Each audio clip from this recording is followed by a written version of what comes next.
take any questions if anybody has any questions of me though before I finish. Well, Sir. just one, something that you and David and Brett have brought up, quick response.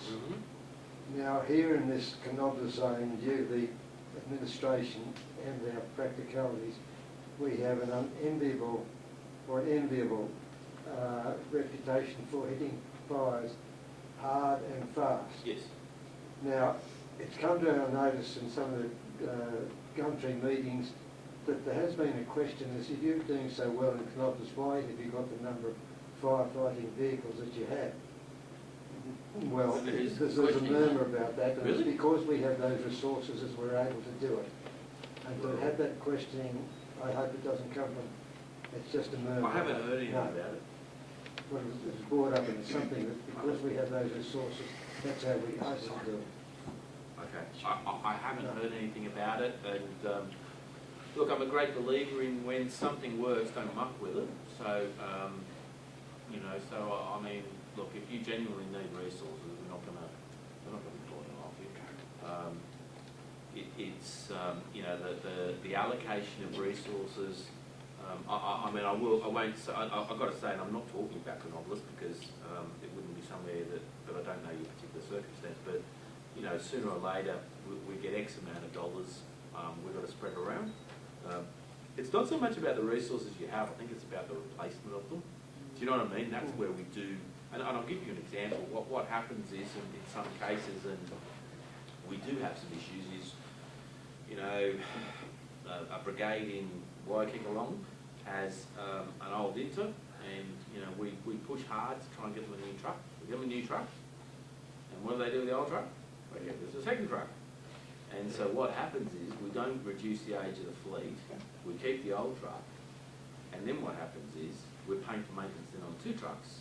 So more money comes out of the maintenance, which then compromises our ability to replace the older trucks.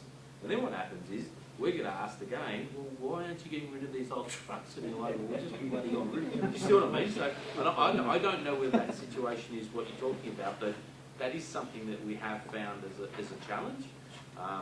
Now, in some cases, it may be appropriate to do that if it's acknowledged that that brigade ultimately does need 2 vehicles, and so progressively we're going to, you know, replace, you know, so one's an addition to get to the 2, and then the other one gets replaced.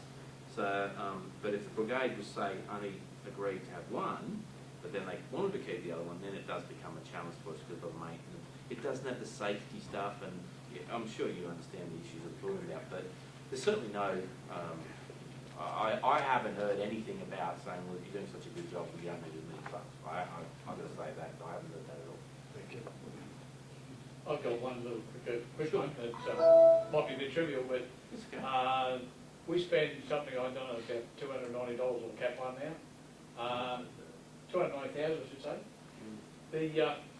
Has the Commissioner ever rode around the back seat of one of them? Are you talking about the new ones? The new ones? The brand new ones. No, there's an acknowledged problem with the back seat on the new Cat 1s. Yeah, it's a board with about this much foam. Yeah. And I understand there's a fix being done for them. I don't know, is there any communication on that? Not really sure about the consulting. Yeah. I'll chase up what that is and I'll get it through to David. But there is I understand that there's been consultation with Isuzu to fix it. It's particularly in the last model, isn't it? Yes. Yeah. Well, our truck, I think we've had about 3 years or something, 2.5, 3 years. Someone else raised it somewhere. It was on in the the first consultative committees, wasn't it? Yeah, the RFSA consultative committees got raised, and I remember we inquired with Bruce McDonald from Infrastructure Service, and he advised me that it was an acknowledged problem, and they were working with Isuzu at a fit and a retrofit to try and sort it out. But do something, I think it's ridiculous that I'm a groupie, so I don't actually get the back of a truck very often. But I did ride around in one for last Sunday a fair bit. And yeah, but it's just like sitting on the floor.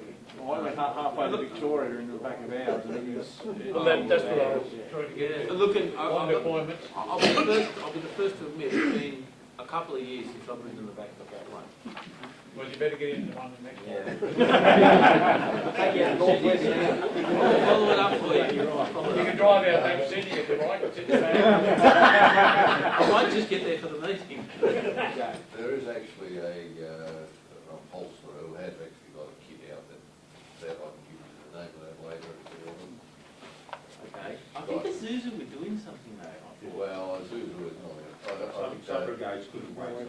there are other things. I'll find out what the latest is, communicate to David as far as where we're at, what the plan is, and I'll communicate. I don't know the honest answer, but I do know it's been raised, and I do know there was some discussion, but I just don't know the answer right. And Price Smith have done something about it, you can actually buy. We've But had you go guys overweight. mention the same thing, so. Yep. Okay. No, fair point. All right. Any other issues? Yes, sir. Over the last couple of years, there's been some talk about the trucks going in for Woodburnish after 15 years. Yeah. Is that going ahead or has it been knocked on the head? No, it hasn't. I think it's 10 years actually that they're doing it. They've actually done one already. One's been done, and it's gone out. I don't know where. Do you remember where it went, Paul? Yeah. So one's been done, and basically what they did was, you know, basically all the bushes and all the things that would wear. They've replaced all those. They've repainted it. Pumps clear. Everything done. New striping and all the safety features put on it, and so basically they've spent it. I can't remember what sort of money, but it's like something like 50,000. 50. Is it $50,000 doing it? And they've put it back out. I think that's going to probably wait. I think it's available, but I think it's going to wait to see what the acceptance rate is as well. Like the people then say, yeah, I'm happy with that now, and I feel like I've got a new truck or a refurbished truck, and I'm happy with it, And I hope that that's the case, because I think it will make the funding we get a lot more sustainable if we get. Because diesel engines, for goodness sake, for the amount of use that the brigade trucks on average get, they're so underutilised. So I'm hopeful that that's going to be accepted. But no, it's quite it's still on the board. Some of the Cat 1s, the newer ones, also had a feeding problem when you were sitting on the back seat. Has that been overcome? I understood that was the same issue. That was the same issue because there was a lack of insulation and you were feeling the heat. And there was a fix for this. It was rewiring and insulating something or other.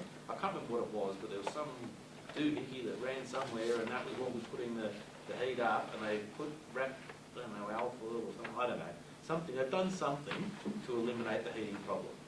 Because I do remember that again came up in the RFSA consultative committees, and I remember I had to go and find out what was going on with it. But that issue was fixed. Very good. Any other questions while I'm here? What's the government funding for the coming year? Do you have any idea of what the budgets will be? We don't have it yet. But what I will say to you is that we are still in discussions. And the priority areas for us remain buildings and trucks.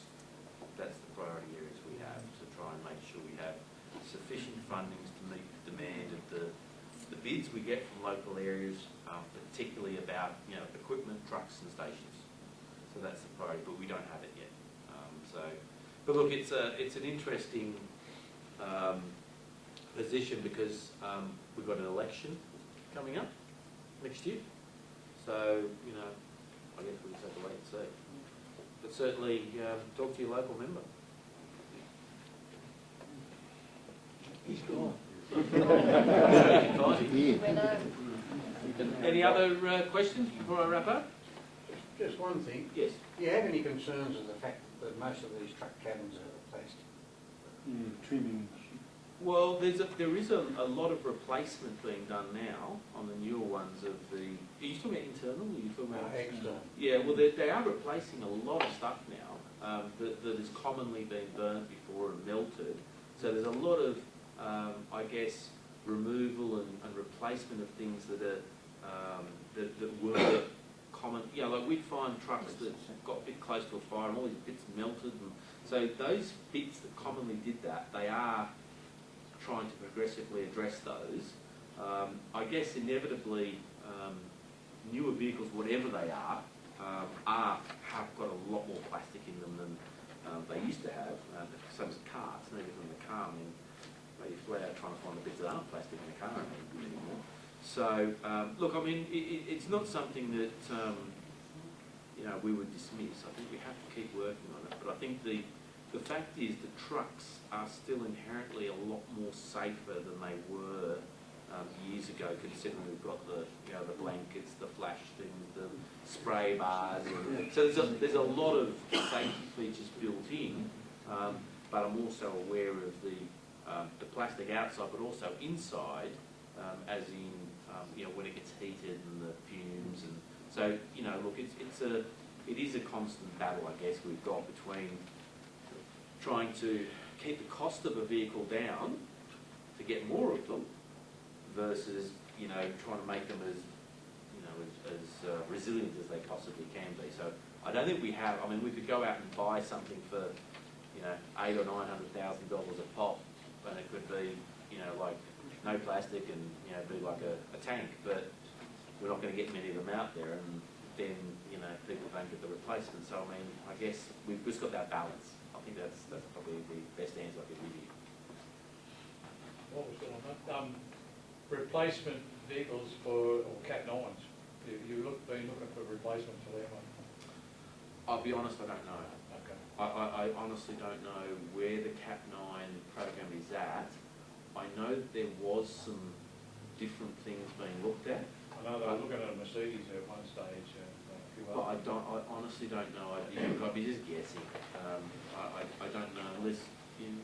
Yeah. No, just the commissioner speak last week, and it was the same sort of things what you said, Dennis. They were looking at Mercedes and all range of things. Yeah. We should all be aware of the weight issues of the Land Cruisers and all that sort of stuff now. So I don't think there's a solution, but they're working hard to do that. And I know and I think that the Cat 6 program obviously has been quite a success, and I think they'll be quite an interesting vehicle rolled out, and seems to be quite popular. But I think there's quite there's a few other sort of vehicle initiatives that could come from local areas that like ideas like that we need to pursue. So I mean, as far as the Cat 9s though, I mean, I'm happy to chase it up if you'd like that. Well, there might have been a bit more development since. Look, there may be, but I just don't know it because I'm just not across it. I'm sorry. Okay. Nothing else? All right. Well, thank you all for your patience, and thanks for having me again. And it's always good to come here. So thanks, and enjoy the rest of the conference.